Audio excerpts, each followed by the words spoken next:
오늘 우리에게 주시는 하나님 말씀은 사무엘하 24장 15절에서 25절까지의 말씀입니다.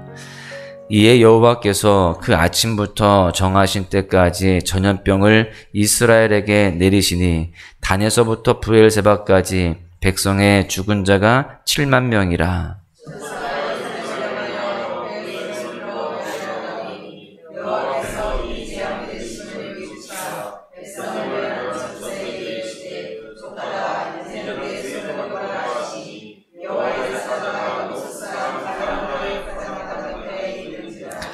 다윗이 백성을 치는 천사를 보고 곧 여호와께 아뢰어 이르되 나는 범죄하였고 악을 행하였거니와 이 양무리는 무엇을 행하였나이까? 청하건대 주의 손으로 나와 내 아버지의 집을 치소서 하니라.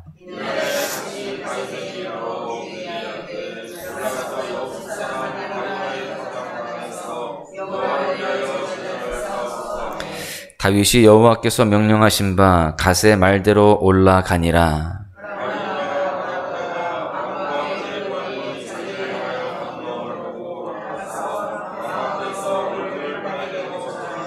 이르되 어찌하여 내 주 왕께서 종에게 임하시나이까 하니 다윗이 이르되 내게서 타작마당을 사서 여호와께 제단을 쌓아 백성에게 내리는 재앙을 그치게 하려 함이라 하는지라.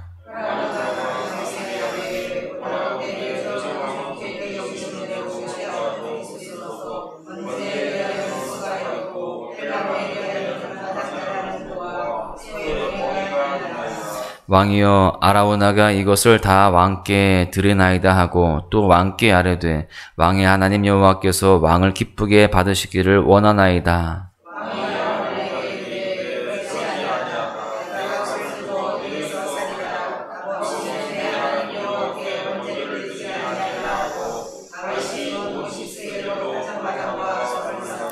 그곳에서 여호와를 위하여 제단을 쌓고 번제와 화목제를 드렸더니 이에 여호와께서 그 땅을 위한 기도를 들으심에 이스라엘에게 내리는 재앙이 그쳤더라. 아멘. 본문 24장에는 다윗이 인구조사하는 내용이 나오고 있습니다. 본문에 다윗의 의도가 정확히 나와 있지는 않지만 그는 아마 인구조사를 통해서 효율적인 국가 통치의 기반을 다지려고 했을 것입니다. 더 나아가서 군사력과 통계 수치를 통해서 자신의 정권의 안정감을 가지려고 했을 거예요. 다시 말해서 인구조사는 이스라엘의 신정정치 철학, 즉 하나님의 친히 다스리시고 통치하시는 그 철학에 반대되는 행동이었고요. 또 다윗의 통치가 하나님 앞에서 변질되었음을 보여주는 단서가 되는 모습이라고 볼 수 있습니다. 그 때문에 가장 가까이에서 그를 섬겼던 요압조차도 인구조사를 명령하는 다윗을 염려하면서 이것을 말리기도 했던 것입니다. 어찌되었던 왕의 재촉과 명령에 의해서 인구조사는 실시가 됩니다. 이스라엘 전역에서 대대적으로 이루어지는데 어제 살펴보았듯이 8절에 보시면 9개월 20일 동안 무려 10개월에 걸쳐서 인구조사가 진행되었다라고 기록합니다. 이를 통해서 이스라엘의 칼을 빼는 군사가 80만 명이고 유다는 50만 명, 총 130만 명의 장정이 있다라는 사실을 알게 되죠. 하나님께서는 이러한 다윗의 인구조사를 미워하셨습니다. 그래서 하나님의 진노가 임하게 되는데 갓선지자를 통하여서 예언한 바대로 하나님의 진노가 이스라엘 전역에 3일간의 전염병으로 임하게 됩니다. 오늘 이러한 내용의 말씀을 통해서 신앙생활이라는 것이 무엇인지를 우리는 깨달을 수가 있습니다. 첫 번째는 신앙생활은 끊임없이 하나님의 다스림을 인정하는 것이 바로 신앙생활임을 우리는 분명히 알아야 됩니다. 다윗의 인구조사에 대해서 하나님은 분명히 기뻐하지 않으셨습니다. 역대상에 보면 다윗의 인구조사를 하나님께서 악하게 여기셨다라고 말씀하고 있어요. 이를 하나님 앞에 범죄 행위로 보시는 것이죠. 왜 그랬을까요? 다윗이 이스라엘을 통치하는 일에 하나님을 의지하지 않고 군사력을 의지했기 때문입니다. 사실 지금까지 다윗은 수많은 전쟁을 치렀습니다. 그 전쟁 속에서 하나님께 묻고 또 하나님의 그 말씀을 따라 순종함으로 인하여서 하나님의 도우심으로 인하여서 항상 승리를 해왔습니다. 하나님이 그런 다윗을 사랑하셨고 항상 동행하셨으며 그에게 은혜를 베풀어 주신 것이죠. 그런데 그 하나님의 도우심을 통하여서 많은 승리를 거두고 또 나라의 번영과 축복을 누리는 가운데 다윗은 지금 어떻게 행동하고 있습니까? 이스라엘 전역에 인구조사를 실시해서 군사력을 재정비하고 자신의 통치 권력을 키우고 있는 것입니다. 교만해지고 있는 것이죠. 이것은 하나님의 통치를 의지하지 않고 세상 나라의 통치 방식을 따르려고 했던 것이고요. 또 하나님이 아니라 세상을 바라보고 있는 그러한 잘못된 모습이라고 볼 수 있습니다. 눈에 보이지 않는 하나님이 아니라 눈에 보이는 숫자를 바라보고 있는 것입니다. 일평생 하나님의 통치와 다스림을 경험하며 살았던 다윗이 한순간에 또 넘어진 것입니다. 번영과 축복의 자리에서 그는 마음이 교만과 욕심에 사로잡히게 되었다라는 거예요.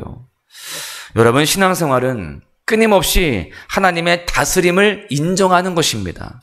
하나님의 다스림을 인정하며 그분의 통치 아래 거하는 것, 그것이 바로 신앙생활이다라는 것이죠. 여러분, 우리 모두는요, 매 순간 하나님의 다스림을 인정하며 그분의 사랑의 통치 아래에 거해야 할 줄로 믿습니다. 우리가 이렇게 새벽 예배 드리는 것도 오늘 하루의 주인, 오늘 하루를 통치하시는 분이 하나님이심을 우리가 인정하기에 이렇게 하나님 앞에 나와서 예배드리고 또 소망의 묵상으로 말씀을 우리가 가슴에 새기는 줄로 믿습니다. 이러한 모습을 통하여서 살아갈 때에 하나님은 우리의 삶을 더욱더 아름답게 통치하시고 복되게 이끌어 가실 줄로 믿습니다. 두 번째는 신앙생활은요, 끊임없이 돌이키고 회개하는 것이다라는 겁니다. 다윗은 하나님 앞에 온전한 삶을 살았지만 그 역시도 실패하고 넘어지는 인간일 뿐이었습니다. 밧세바 사건이 그에게 교훈이 되었지만 그는 또다시 이번에 인구조사로 인하여서 하나님 앞에 범죄하게 됩니다. 하나님의 진노와 재앙을 경험하게 되죠. 하나님의 이 진노로 이스라엘 전역에 3일 동안 전염병이 임하게 되니까 무려 7만 명의 백성들이 죽게 됩니다. 이를 보고 다윗이 17절에 이렇게 말해요. 다윗이 백성을 치는 천사를 보고 곧 여호와께 아뢰어 이르되 나는 범죄하였고 악을 행하였거니와 이 양무리는 무엇을 행하였나이까? 청하건대 주의 손으로 나와 내 아버지의 집을 치소서 하니라. 다윗이 지금 뭐라고 하고 있습니까? 자기가 범죄했다, 잘못했다는 겁니다. 하나님 앞에 회개하고 있는 거예요. 여러분, 다윗은 차라리 이스라엘 백성들을 치지 말고 내 백성들 치지 말고 자신과 아버지의 집을 징계해달라고 기도하고 있습니다. 자신의 잘못으로 인해서 백성들이 죽임을 당하는 것을 보면서 한두 명도 아니고 7만 명이 죽는 것을 보면서 그의 마음이 타들어간 거예요. 자기가 예상한 것보다 너무나 큰 지금 피해를 보고 있기 때문에 그렇습니다. 그의 그 진실한 회개로 인하여서 하나님께서 마음을 돌이키십니다. 여러분, 이처럼 죄인의 회개는 하나님의 진노를 그치게 하고 하나님의 마음을 돌이키게 합니다. 다윗의 의로움은 죄를 범하지 않는 완벽함이 아니었습니다. 다윗도 우리처럼 정욕과 욕심에 사로잡혀서 잘못된 선택을 하기도 했습니다. 그런데 그의 의로움은 즉시 회개하여 돌이키는 데 있었습니다. 오늘 17절에도 보시면 그가 곧 여호와께 아뢰어 이르되 나는 범죄하였고 악을 행하였습니다, 이렇게 말하죠. 그는 즉시 회개하는 사람이었다는 거예요. 이것이 그의 온전함이고 하나님과 동행하는 비결이었습니다. 여러분, 우리의 신앙생활은 끊임없이 돌이키고 회개하는 것입니다. 죄를 범하지 않는 것도 중요하죠. 그러나 죄를 범했을지라도 즉시 회개하고 돌이키는 것, 이게 더욱더 중요함을 우리는 분명히 알아야 할 줄로 믿습니다. 우리 모두는 그렇게 끊임없이 우리의 죄를 자백하며 돌이키는 삶을 살아가야 할 줄로 믿습니다. 그럴 때 하나님은 우리의 죄를 사하시고 우리를 깨끗게 하시며 그 모든 그 재앙들을 돌이키실 줄로 믿습니다. 세 번째는요, 신앙생활은 하나님을 예배하는 가운데 화목을 이루는 것이다 라는 겁니다. 다윗은 범죄하고 난 후에 즉각 회개하고 돌이켰죠. 이것이 하나님의 마음에 합한 자, 또한 다윗의 온전함이었다라고 볼 수 있습니다. 그런데 다윗은 하나님 앞에 자신의 죄악을 자백하고 회개하는 일로 끝나지 않습니다. 한 걸음 더 나아가요. 본문 25절을 보십시오. 그곳에서 여호와를 위하여 제단을 쌓고 번제와 화목제를 드렸더니 이에 여호와께서 그 땅을 위한 기도를 들으심에 이스라엘에게 내리는 재앙이 그쳤더라. 그는 하나님의 명령을 따라서 하나님을 위하여 제단을 쌓고 번제와 화목제를 드렸다라고 되어 있어요. 다시 하나님을 예배하는 그러한 모습이 되었습니다. 다시금 하나님 앞에 친밀함으로 나아가는, 하나님의 통치를 인정하며 하나님과 동행하는 삶이 되었다라는 것이죠. 다윗은 아라우나의 타작마당에서 값을 지불하고 희생과 헌신의 번제와 화목제를 드립니다. 번제와 화목제는요, 속죄를 위한 기본적인 제사였는데 번제는 모든 것을 다 태워서 바치는 제사를 말합니다. 그런가 하면 화목제는요, 지방과 내장은 불로 태워서 하나님께 향기를 올려드리고 가슴과 뒷다리살은 제사장에게, 그리고 나머지는 제사에 참여한 사람들이 모두 다 나누어 먹는 교제의 제사가 바로 화목제였습니다. 이러한 번제와 화목제를 드릴 때에 하나님이 그들의 기도를 들으시고 재앙을 그치게 되었습니다.